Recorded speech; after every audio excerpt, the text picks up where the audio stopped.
welcome to Geography Jen.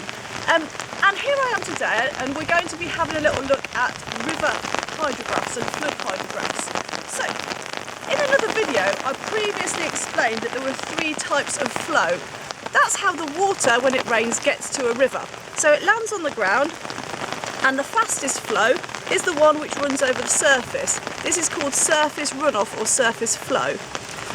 The second fastest, or a medium speed, is this one here. This is called through flow, which is where the water travels through the soil. Then you've got the slowest flow, and that's called groundwater flow, which is deep underground, where the water is travelling around the outside of the rocks which are underneath the soil.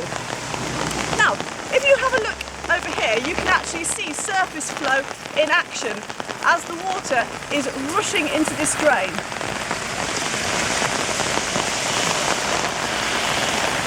Now, these flows can cause flooding, because if you imagine all this water is going to be running into a river, and there are different factors that would lead to an area being more likely to flood, or a river being more likely to flood. There are some factors which are called physical factors, and there are some which are called human factors. Now, human factors which would increase flooding.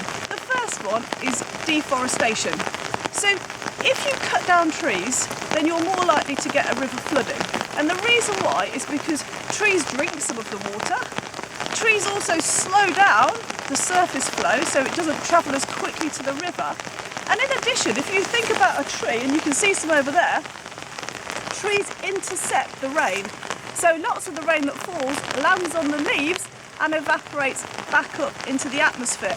And therefore, it never actually goes onto the ground and ends up in a river. So if you cut all those trees down, you increase the risk of floods happening. Now, another thing which humans can do, and there's a perfect example here, is build towns and cities next to a river. So you can see what's happening on the floor here. It's raining really heavily and the water is flowing very quickly, all through surface runoff, because it can't get through to the soil. So it can only flow through surface flow into this drain. Where do you think the drain ends up? In the river. And so therefore the water gets to the river super fast, and if it gets to the river super fast, you're more likely to get something called a flash flood. Now, I'm going to walk over to the river now, and we'll be able to have a little look at the water going into there, and we can look at some physical factors too.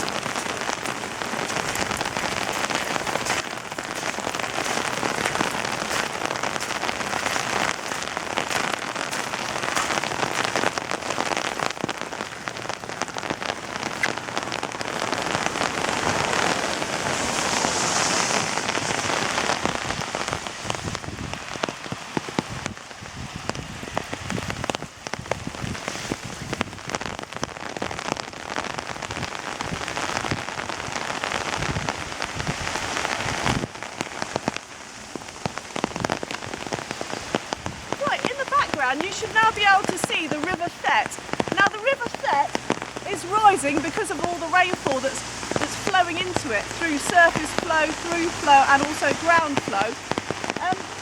Some of the physical factors, the natural things that would increase the risk of flooding would be, for example, steep slopes. If you had really steep slopes, then you're going to get more surface runoff running over them. Another thing that would influence the risk of flooding would be the geology of the area. So what rocks are under the ground? For example, if you had lots of clay rocks, clay when it gets wet is impermeable, that means that water will just flow through surface runoff into the river really, really quickly. In addition to that, you may get other physical factors, such as very, very heavy rainfall over a short period of time, or you might even get very, very dry soil. And I know that sounds a bit strange. You'd think if the soil was dry, that it would absorb water, but it doesn't, because it gets almost like a crusty top to it, and the water cannot pass through it. So those are some of the physical factors that would increase the risk of flooding. Now, when we look at a river, we might draw a graph to show what's actually happening here. And I've drawn a really simple graph called a hydrograph. And I'm just going to explain how this works in terms of this river here. So, I've put on here something called river discharge. The river discharge is shown as a line graph, and the river discharge means how much water is in the river at one place. So it's the volume of water in the river. Now I've put on here the The red line shows an urban area, that means a town or a city, and the rural area is in green, and that would be where you've got grass, okay, where you haven't got a town next to the river. The blue bar is showing the rainfall. So if you imagine you've got two different areas and you've got the same amount of rainfall, can you see, here's the rainfall, and in the urban area, look, the river, the volume of water in the river rises really rapidly. This is called the lag time, and really quickly, and you're more likely to get a flood, a flash flood, and that's because there is no through flow and there is no groundwater flow. All the water rushes through surface runoff into the river very, very quickly.